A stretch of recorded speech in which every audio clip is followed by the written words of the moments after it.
اگر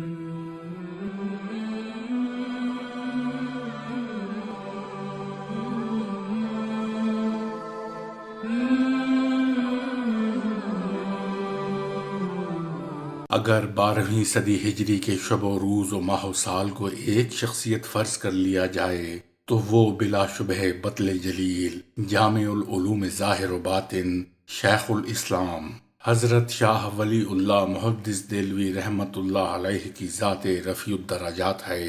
یوں تو بر صغیر کی سرزمین نے بے شمار قابل فخر سپوت جنم دیے ہیں، لیکن ان میں سے چند ایک نے تو پورے عالم اسلام پر اپنے گہرے اور ہمگیر اثرات چھوڑے ہیں۔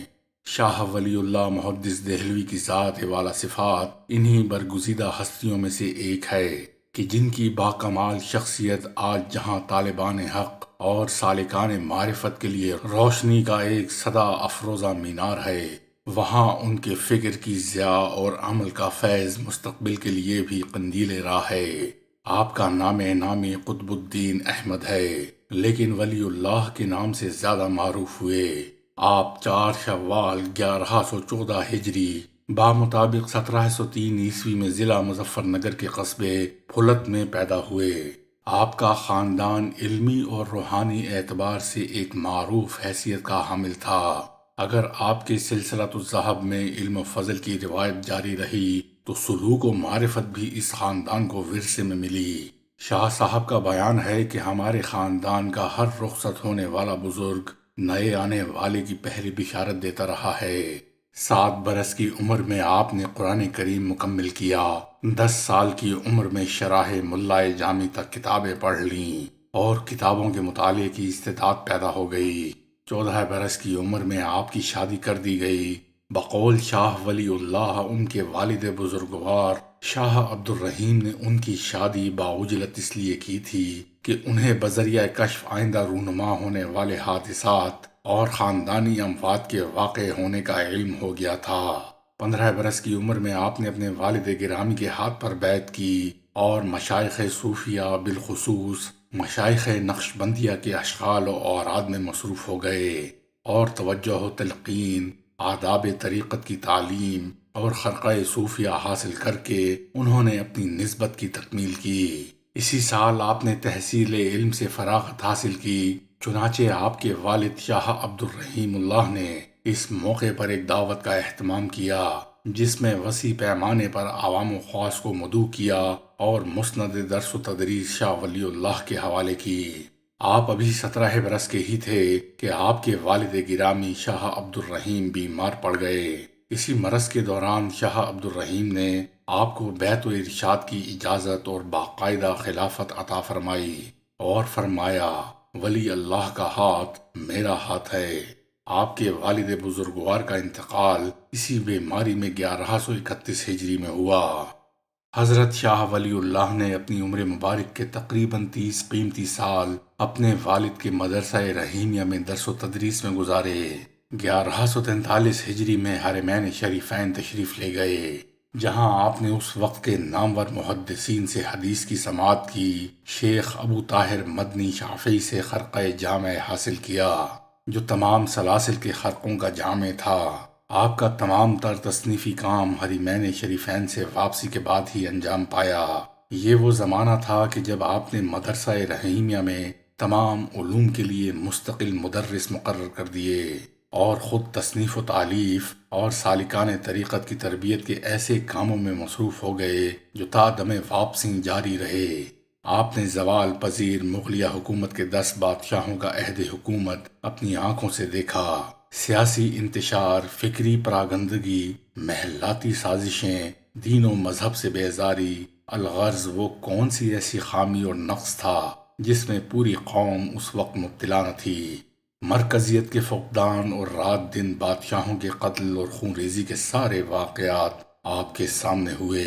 علماء کی فرض شناسی، فقراء کے بھیس میں نام نہاد متصوفین کی تلبیس کے ذریعے تصوف اور صوفیاء کے خلاف نفرت، یہ سب کچھ اپنے عروج پر تھا۔ بعض شخصیات کو ابھارنے کے لیے ہمارے مورخین خواہ مخواہ ایک تباہ حال پس منظر بتاتے ہیں، لیکن یہاں یہ صورتحال نہیں تھی۔ بلکہ واقعتاً حالات اس سے بھی کہیں زیادہ بدتر تھے جیسا کہ بیان کیے گئے ہیں۔ ان حالات میں حضرت شاہ ولی اللہ نواز ملت کی حیثیت سے معاشرے کی دکھتی رگ پر ہاتھ رکھ کر اصلاح و احوال کی کوششوں میں مصروف ہو گئے۔ آپ نے فروعات میں الجھنے والے علماء، عیش کوشیوں میں غرق عمراء اور غافل عوام کو نئے سرے سے قرآن و حدیث کی دعوت دی، تقلید و عدم تقلید کی بحثوں کی وضاحت فرمائی، فقہ و عقائد میں تشدد و تسلط کے برعکس اسلام کی وسعت و ہمگیری کو اذہان میں اجاگر کیا، اور ہزاروں صفحات پر پھیلی ہوئی مؤثر تصانیف کے ذریعے اسلامی فکر کی وضاحت کی۔ آپ نے حدیث، تفسیر، فقہ و کلام، عقائد و تصوف، سیر و سوانح، ان تمام موضوعات پر ایک منفرد انداز سے لکھا جسے بجا طور پر ایک حکیمانہ طرز استدلال کہا جا سکتا ہے۔ یہی وجہ ہے کہ آپ کی بعض شہرۂ آفاق کتابیں پوری دنیا اسلام میں بہت قدر و منزلت کی نگاہ سے دیکھی جاتی ہیں اور مدارس دینیہ کے نصاب میں داخل ہیں۔ تصنیفات کے بیش بہا ذخیرے کے علاوہ آپ نے تلازمہ کی بھی ایک کثیر تعداد چھوڑی جس نے بر صغیر کے کونے کونے کو علم و حدیث سے روشن کیا اور چپے چپے میں آپ کی فکر کو پھیلایا۔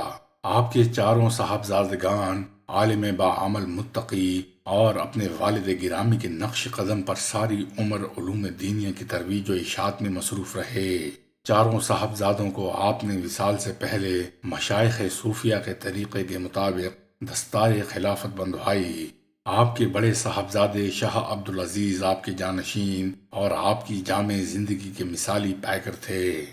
تحریک آزادی کے معروف مجاہد اور بر صغیر کے نامور عالم معقولات علامہ فضل حق خیر آبادی رحمۃ اللہ علیہ نے آپ کے بارے میں فرمایا، اس کتاب ازالت الخفا کا مصنف یعنی شاہ ولی اللہ ایسا بحر ذخار ہے جس کا کوئی کنارہ نہیں۔ مفتی عنایت احمد کاکوروی رحمۃ اللہ علیہ نے آپ کے متعلق یہ فرمایا، شاہ ولی اللہ ایک ایسا شجر طوبہ ہے جس کی جڑیں تو اپنی جگہ قائم ہیں اور اس کی شاخیں تمام مسلمانوں کے گھروں تک پھیلی ہوئی ہیں۔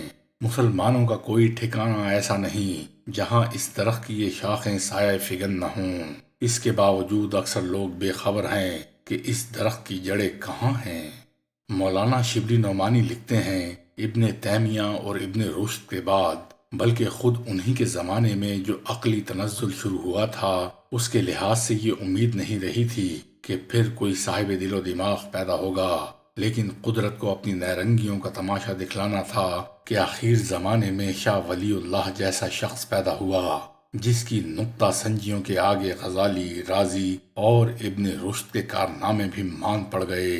تقریباً نصف صدی تک علوم معرف فیوز و برکات عام کرتے رہنے کے بعد 29 محرم 1176 ہجری بمطابق 1762 عیسوی کو یہ مرد خدا رحلت فرما گئے۔